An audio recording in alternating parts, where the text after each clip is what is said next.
সালামু আলাইকুম। কেমন আছেন সবাই? আশা করি ভালো আছেন। আপনারা আমাদের যে সকল প্রেডিকশনাল ভিডিও এবং অ্যানালাইটিক্যাল ভিডিওগুলো দেখে থাকেন, সেটি মূলত আমাদের YouTube channel sports zone live পিডিতে দেখতে পারবেন। এরকম বিভিন্ন ধরনের কন্টেন্ট দেখার জন্য আমাদের YouTube channel sports zone live পিডিতে চোখ রাখুন। Thank you very much. আজকে মূলত ব্রাজিলের স্কোয়াড এবং পটেনশিয়ালি ব্রাজিলের mapping out of world cup to the glory, এটা নিয়ে কথা বলবো। ব্রাজিল স্কোয়াড কেমন হয়েছে, তাদের এবার বিশ্বকাপ জেতার পটেনশিয়াল কেমন, এসব বিষয় নিয়ে কথা বলবো। ফার্স্টে যদি আমি স্কোয়াড নিয়ে কথা বলি, ব্রাজিল স্কোয়াডে 3টা গোলকিপার রয়েছে। সেখানে অ্যালিসন বেকার, ওয়েবারটন এবং এডারসন, এই 3জনকে আপনারা দেখবেন। অ্যালিসন এবং এডারসন বেশ কিছু বছর যাবৎ ইংলিশ প্রিমিয়ার লিগের টপ 2টা ক্লাবে খেলেছে একই সাথে, লিভারপুল এবং ম্যানচেস্টার সিটিতে। আর ওয়েবারটন, যতদূর জানি, তিনি ব্রাজিলের কোনো একটা লিগের ক্লাবে হয়ে খেলেন। যদি আজকে থেকে আরও 4 বছর আগের কথা বলতাম, তাহলে হয়তো অ্যালিসন এবং এডারসন, এই দুজনকে আমি one of the best goalkeeper of this world cup এরকম হিসাবে ধরতে পারতাম। কিন্তু বয়সের একটা ছাপ থাকে। গোলকিপাররা মূলত 34, 35, 38 বছর পর্যন্ত খেলতে পারে টপ লেভেলে, কিন্তু তারপরে বয়সের একটা ছাপ থাকবেই সবসময়। সেই ক্ষেত্রে ব্রাজিলের গোলকিপার হয়তো কোনো মতো চালিয়ে নেওয়া যাবে। এরপর চলে আসি ব্রাজিলের ডিফেন্স লাইন আপ নিয়ে। গ্যাব্রিয়েল মাগালেস আর্সেনালের হয়ে ইউসিএল ফাইনাল খেলেছে। আরেকজন মার্কিউনোস, যিনি পিএসজির হয়ে ইউসিএল ফাইনালে চ্যাম্পিয়ন হয়েছে। সেন্টার ব্যাক ডুয়োর কথা বললে, ব্রাজিলের সেন্টার ব্যাক ডুয়ো খুবই এক্সপিরিয়েন্সড এবং ট্যালেন্টেড, পটেনশিয়াল আছে, সব কিছু বলা যেতে পারে। অ্যালেক্সান্ড্রো, বয়সের একটা ছাপ তার মধ্যে আছে, 35 বছর বয়স, বর্তমানে হয়তো ব্রাজিলের কোনো একটা লিগের ক্লাবের হয়ে খেলছে। ব্রেমার, জুভেন্টাসের প্লেয়ার, বেশ কিছুদিন যাবৎ ব্রেমারকে দেখেছিলাম টপ নচ অবস্থাতে আছে, তবে বর্তমান লাস্ট 2-1 সিজন ব্রেমারকে তার নিজের ছন্দ হারিয়ে ফেলতে দেখা গেছে। আর একজন লিও পেরেরা, ব্রাজিলের একটা লিগের প্লেয়ার। ডগলাস সান্তোস, লাস্ট ম্যাচে হয়তো ব্রাজিলের যারা খেলা দেখেছেন ডগলাস সান্তোসকে দেখে থাকবেন। 32 বছরের প্লেয়ার, ব্রাজিলিয়ান লিগে খেলে। ব্রাজিলের মূলত আমি যদি অ্যাভারেজ বয়সটার কথা চিন্তা করি, সেখানে আপনারা নর্মালি দেখবেন 30 বছরের মধ্যে চলে গেছে। এখন সেইটা আমি মনে করি ব্রাজিলের জন্য সবচেয়ে একটা ব্যাকফুটের বিষয়। আরেকজন যিনি রাইট ব্যাক পজিশনে খেলছে, Roger Ibanez. Last match physically Roger Ibanez খুবই ভালো। তবে ব্রাজিলের যদি রাইট ব্যাক এবং লেফট ব্যাক ডোর কথা বলে থাকি, নর্মালি আমাদের আগের যে যারা জেনারেশন আছে তারা রবার্তো কার্লোস, কাফু, এদের দেখে বড় হয়েছে। কার্লোস আলবার্তো, তাদেরকেও দেখেছে। এরপরে যে আমাদের যে জেনারেশন ছিল, তারা আমরা নর্মালি ব্রাজিলের আমাদের যে ডেকেড ছিল, এই ডেকেডে এই জেনারেশন ব্রাজিলের রাইট ব্যাক এবং লেফট ব্যাক, এই দুইটা দেখে আমরা মনে করতাম বিশ্বে হয়তো রাইট ব্যাক এবং লেফট ব্যাক ব্রাজিলেরটাই সর্বশ্রেষ্ঠ ছিল। দানি আলভেস এবং মার্সেলোর কথা বলছিলাম। আর বর্তমানে যারা আছে তাদের কথা একবার চিন্তা করুন। আর এরপরে এডারসন আছে, 30 বছর বয়স, 26 বছর বয়সী। মিডফিল্ড নিয়ে যদি কথা বলি, ব্রাজিলের মিডফিল্ডটাও একটু বয়স্ক, কারণ তাদের মিডফিল্ডের প্রাণভোমরা বলা হচ্ছে এই বছর ক্যাসিমেরোকে। ক্যাসিমেরোর বর্তমান বয়স প্রায় 34। তিনি ম্যানচেস্টার ইউনাইটেডে লাস্ট সিজন খেলেছে, তবে এই সিজন হয়তো তাকে ম্যানচেস্টার ইউনাইটেডে দেখা যাবে না। ক্লাব হয়তো তাকে ছেড়ে দিবে সৌদিয়ান কোনো একটা লিগে হয়তো। Sorry, Casemiro already joint MLS. Lionel Messi যে ক্লাবের হয়ে খেলে ইন্টার মায়ামি, সেখানে তিনি জয়েন করেছে বুস্কেটসের জায়গায়। বুস্কেটস অবসর নিয়েছে, সেই জায়গায় ক্যাসিমেরো যোগ দিয়েছে। আরেকজন মিডফিল্ডার আছে, তিনি হচ্ছে ব্রুনো গুইমারেস, তিনি নিউক্যাসল ইউনাইটেডে খেলে। ব্রাজিলের মিডফিল্ডের কথা যদি বলি, একজন প্লেয়ারকেই আমার পছন্দ না, ব্রাজিল সমর্থকদের যদি জিজ্ঞেস করি তাদের পছন্দ একজন প্লেয়ারকে হয়ে থাকবে। আরেকজন হচ্ছে ফ্যাবিনহো, 32 বছর বয়সী, বর্তমানে আল ইত্তিহাদ ক্লাবে খেলছে সৌদি প্রো লিগের। লুকাস পাকুয়েতা, তিনি কোনোভাবেই একজন মিডফিল্ডার না। লুকাস পাকুয়েতা মূলত নাম্বার ফলস 9 পজিশনে যেসব প্লেয়ার খেলে থাকে, একটু ক্রিয়েটিভ মাইন্ডের প্লেয়ার, অথবা নাম্বার 10 পজিশনে যে প্লেয়ারগুলো খেলে থাকে সেরকম প্লেয়ার। আরেকজন হচ্ছে দানিলো সান্তোস, তাকে হয়তো চেলসি থেকে এবার মানে চেলসিতে খেলে, খুবই ভালো প্লেয়ার, সুযোগ দেওয়া হয়নি। তবে ফরওয়ার্ড লাইনের কথা যদি বলি, ব্রাজিলের ফরওয়ার্ড লাইন বরাবরের মতোই ভালো। লেফট উইং ফরওয়ার্ডে ভিনিসিয়াস জুনিয়র, রাইট উইং ফরওয়ার্ডে রাফিনহা, যদিও আগের ম্যাচে রাফিনহাকে দেখা গেছে নাম্বার 10 পজিশনে খেলতে, এবং সেন্টার ফরওয়ার্ড পজিশনে ইগর থিয়াগোকে ইউজ করা হয়েছে আগের ম্যাচে। আমাকে যদি জিজ্ঞেস করা হয় এর মধ্যে, এই লাইন আপের মধ্যে কিছু কিছু চেঞ্জ করার কথা, আমি অবশ্যই বেশ কিছু চেঞ্জ করব। আমি অবশ্যই যদি সুস্থ থাকতো নেইমার, আমি নেইমারকে নাম্বার 10 পজিশনে দেখতে চাই। রাফিনহাকে আমি রাইট উইং পজিশনে খেলাতে স্বাচ্ছন্দ্য বোধ করব। তাহলে এই ক্ষেত্রে আমার অপোনেন্টের একটা ব্রেনের মধ্যে প্রেশার কাজ করবে যে রাইট উইং ফরওয়ার্ড অথবা লেফট উইং ফরওয়ার্ড কোন দিক দিয়ে আটকানো যায়। আর নেইমার যদি তার থ্রো পাসগুলো ঠিকমতো ইউজ করতে পারে নাম্বার 10 পজিশন থেকে, সেখানে গোল হওয়ার চান্সেসটা ব্রাজিলের ক্ষেত্রে, ব্রাজিল দলের জন্য অনেকটা বেড়ে যায়। যাই হোক, ফরওয়ার্ড লাইনে ব্রাজিল পিক করেছে এনরিককে। আমি জানি না ব্রাজিল টিমে এনরিক সুযোগ পাবে কি পাবে না, তবে পার্সোনালি আমাকে যদি জিজ্ঞেস করা হতো, আমি চেলসির জোয়া পেড্রোকে এখানে দেখতে চাইতাম। জোয়া পেড্রো লাস্ট সিজনে চেলসির হয়ে মারাত্মক খেলেছে। আপনারা যারা ইংলিশ প্রিমিয়ার লিগে ফুটবল ফলো করে থাকেন তারা জোয়া পেড্রোকে চিনবেন। ব্রাজিলের প্লেয়ার, হেডে খুবই ভালো। ব্রাজিল আগের ম্যাচে যে জিনিসটা ল্যাকিংস হয়েছে ইগার থিয়াগোর ক্ষেত্রে, ইগার থিয়াগো অনেকটা লম্বা প্লেয়ার হওয়া সত্ত্বেও হেডে সেরকম কিছু করতে পারেনি। জোয়া পেড্রো থাকলে আমি বিশ্বাস করি ব্রাজিল হয়তো 2 থেকে 3টা গোল দিতে পারতো। যাই হোক, এখন চলে আসি ব্রাজিলের ম্যাপিং নিয়ে। মানে এই বিশ্বকাপে ব্রাজিল যদি গ্রুপ চ্যাম্পিয়ন হয়, নর্মালি আমি বিশ্বাস করি ব্রাজিল এই বিশ্বকাপে গ্রুপ চ্যাম্পিয়ন হবে। মরক্কোর সাথে হয়তো ওই ম্যাচটা ব্রাজিল নিজেদের সেরা ছন্দে ছিল না। যদি ব্রাজিল গ্রুপ চ্যাম্পিয়ন হয়, তারা হয়তো রাউন্ড অফ 62-তে তাদের সাথে 96.9% দেখা হওয়ার সুযোগ আছে জাপানের সঙ্গে। এটা একটু চিন্তার বিষয় ব্রাজিলের জন্য, কারণ মরক্কো যে খেলাটা আগের ম্যাচে খেলেছে, জাপানের খেলায় সিমিলারিটি অনেকটাই সেরকম। আপনারা হয়তো মনে রাখবেন জাপান নেদারল্যান্ডের সঙ্গে 2-2 গোলে ড্র করেছে। এখন অনেকে ভাবতে পারেন নেদারল্যান্ড হয়তো তাদের নিজেদের সেরা ছন্দে নেই, জাপান এই জন্য ড্র করতে পারছে। বাট জাপানের প্লেয়ারদের ওয়ার্ক এথিক্স আর জাপানের প্লেয়ারদের এইজ সব কিছু যদি আপনারা বিবেচনা করেন, আমি এই ক্ষেত্রে মনে করি ব্রাজিলের জন্য কিছুটা অস্বস্তির কারণ হতে পারে জাপানের সঙ্গে রাউন্ড অফ 32-তে দেখা করাটা। যাই হোক, আমি বিশ্বাস করি জাপানের সঙ্গে ব্রাজিল জিতবে এবং ভালো মার্জিনেই জিতবে। এরপরে যদি ব্রাজিল জাপানের সঙ্গে জিতে, তাহলে রাউন্ড অফ 16-এ ব্রাজিলের সঙ্গে 62.1% দেখা হওয়ার সম্ভাবনা আছে আর্লিং হালান্ডের নরওয়ে। আর্লিং হালান্ডের নরওয়ে এই বিশ্বকাপে নিজেদের জাত চেনাতেই এসেছে। অনেক বিশ্লেষকের মতে নরওয়ে এই বিশ্বকাপে অনেক দূর এগিয়ে যেতে পারবে এবং তারা আন্ডারডগ মনে করছে নরওয়েকে। হ্যাঁ, নরওয়ের ফরওয়ার্ড লাইন যদি আমি কথা চিন্তা করি, আলেকজান্ডার সরলথ এবং বর্তমান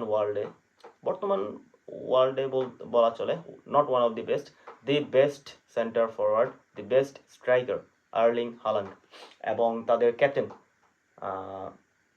মার্টিন অডিগার্ড আর্সেনালের ক্যাপ্টেন্সি করছে, আর্সেনালকে ইউসিএল ফাইনাল পর্যন্ত নিয়ে গিয়েছে।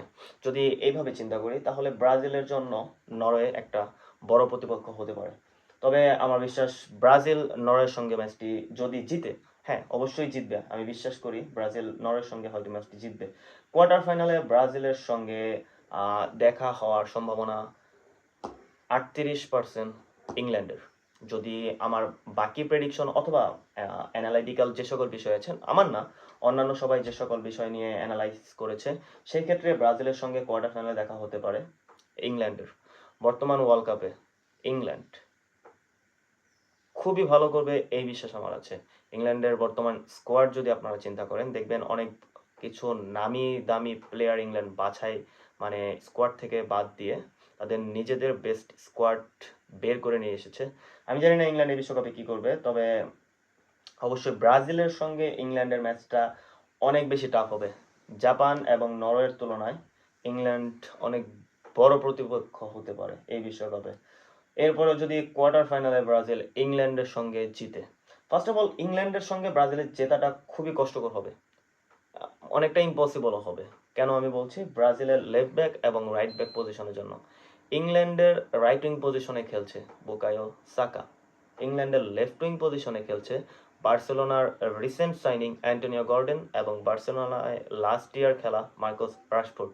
এবং ইংল্যান্ডের ফরওয়ার্ড লাইনের কথা যদি বলি, বর্তমান বিশ্বের one of the best centre forward Harry Kane. হয়তো বয়সের একটা ছাপ তার মধ্যে দেখা যেতে পারে, কিন্তু ইংল্যান্ড টিমের জন্য হ্যারি কেন বরাবরের মতোই সেরা। এই জন্য ইংল্যান্ডের সঙ্গে ব্রাজিলের জেতাটা অনেক বেশি কষ্টকর হয়ে যাবে। এবার চলে আসি, যদি যদি ব্রাজিল রাউন্ড অফ মানে কোয়ার্টার ফাইনাল যদি ব্রাজিল ইংল্যান্ডের সঙ্গে যদি জিতে যায়, সেই ক্ষেত্রে ব্রাজিলের সেমিফাইনালে দেখা হতে পারে আর্জেন্টিনার সঙ্গে। এবং প্রেডিকশন অনুযায়ী 22% আর্জেন্টিনার সঙ্গে ব্রাজিলের দেখা হওয়ার সম্ভাবনা রয়েছে সেমিফাইনালে। যদি আর্জেন্টিনার সঙ্গে ব্রাজিলের দেখা হয়, অ্যাজ এ আর্জেন্টিনা ফ্যান আমি অবশ্যই চাবো এই ম্যাচটা যেন হয়। এবং কেন চাচ্ছি, আমি ব্রাজিলের হেটার্স না, কারণ ব্রাজিল আর্জেন্টিনা যদি ম্যাচটা হয়ে থাকে, যেহেতু এখানে ফাইনালে হওয়ার চান্স খুবই কম, অ্যাটলিস্ট সেমিফাইনালে দেখা হোক। বাংলাদেশের মানুষ ম্যাচটা নিজেদের জীবনের সেরা এনজয়মেন্ট মোমেন্ট হিসেবে পালন করতে পারবে। আর্জেন্টিনা বনাম Brazil, the ultimate El Clasico. যাই হোক, এই ম্যাচে যদি ব্রাজিল জিতে, ব্রাজিলের জেতার চান্স এই ম্যাচে খুব একটা নেই বললেই চলে। তবে আমি বিশ্বাস করি ব্রাজিল হয়তো হাড্ডাহাড্ডি লড়াই করবে। ম্যাচটা যেন খুবই রোমাঞ্চকর হয়, ব্রাজিল এবং আর্জেন্টিনা দুই ফ্যানরাই এটা চাবে। যাই হোক, তারপরে চলে আসি, যখন যেহেতু আমি ব্রাজিল নিয়ে ভিডিও করছি, আমি আর্জেন্টিনাকে এই ক্ষেত্রে একটু পিছিয়ে রাখলাম। ব্রাজিল সেমিফাইনালে আর্জেন্টিনাকে হারিয়ে দিল, হয়তো যদি ব্রাজিল আর্জেন্টিনাকে সেমিফাইনালে হারিয়ে দেয়, সেই ক্ষেত্রে ব্রাজিলের ফাইনালে দেখা হওয়ার সুযোগ আছে স্পেন অথবা ফ্রান্স। 12.5%। আই মিন, এটা হয়তো ফাইনালে কোন দল উঠবে এটা আমরা নর্মালি কেউ বলতে পারবো না। তবে ওই সাইড থেকে যদি চিন্তা করি, মানে একটা পটের সিস্টেম হয়, যেখানে এক সাইড থেকে কিছু দল উঠে, এক সাইড থেকে কিছু দল উঠে। এই সাইডের দলগুলো কোয়ার্টার ফাইনাল, সেমিফাইনাল এইভাবে খেলে ফাইনাল ওঠে। এই সাইডের দলগুলো semifinal, quarter final, round of 16 এগুলো খেলার মাধ্যমে ফাইনাল ওঠে। সেই ক্ষেত্রে ব্রাজিলের সঙ্গে স্পেন অথবা ফ্রান্সের দেখা হওয়ার সম্ভাবনা রয়েছে।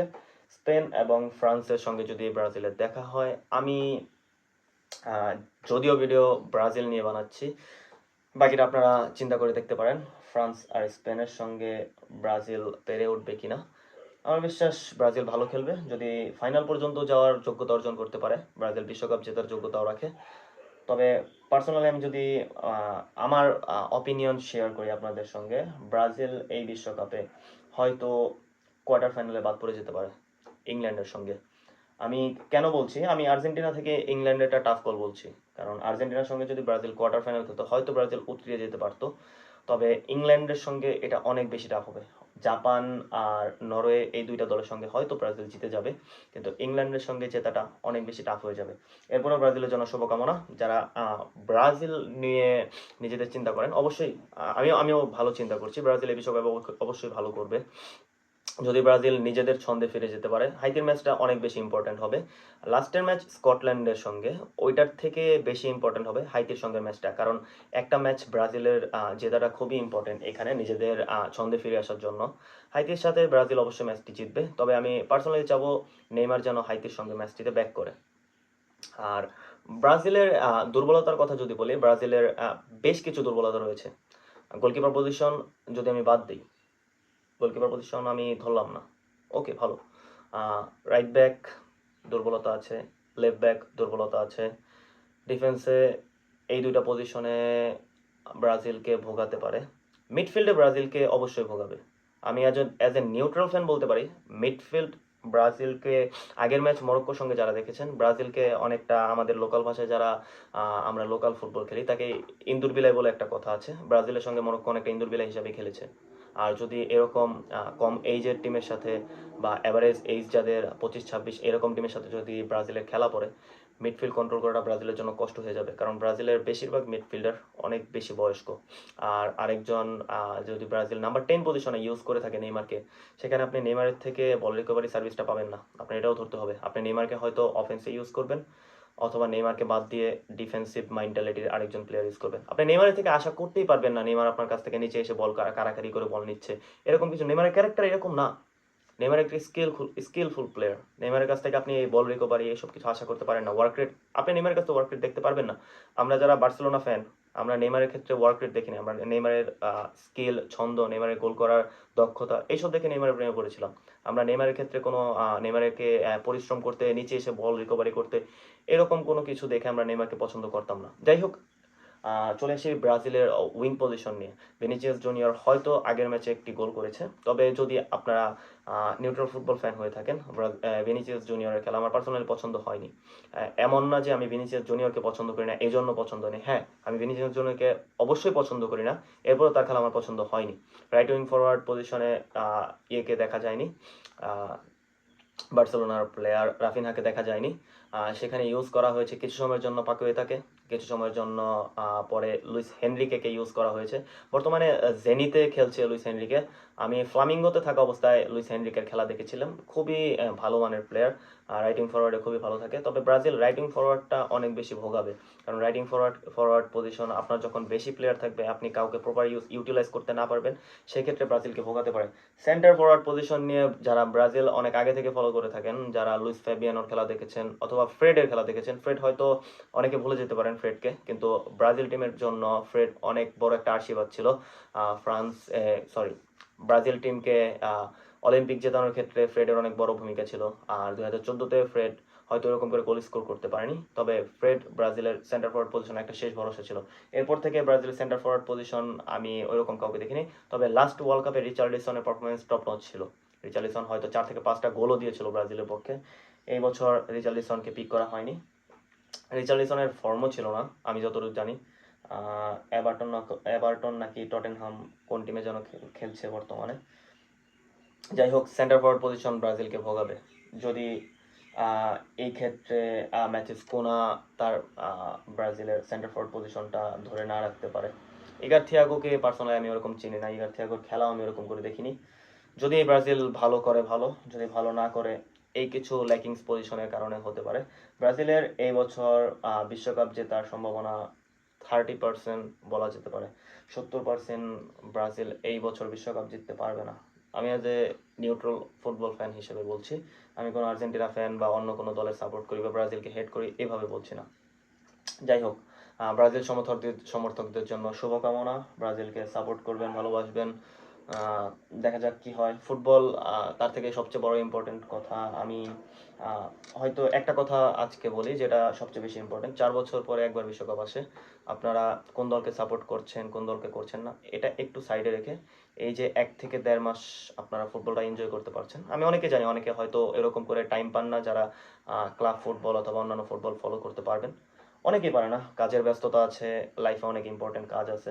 তবে এই একটা সুযোগ পেয়েছেন, যারা আমার ভিডিও দেখেন বা আপনাদের সামনে যদি যেয়ে থাকে আমার ভিডিও, আমি আপনাদেরকে রিকোয়েস্ট করব, আপনারা যে দলকে সাপোর্ট করেন না কেন, আপনারা বিশ্বকাপটা এনজয় করবেন, ফুটবলটাকে ভালোবাসবেন। যে কোনো ছোট ছোট দলের খেলা হোক, আপনারা খেলাগুলো দেখবেন। এই মুহূর্তগুলো চলে গেলে আর ফিরে আসবে না। সবাই ভালো থাকবেন। আল্লাহ হাফেজ, আসসালামু আলাইকুম।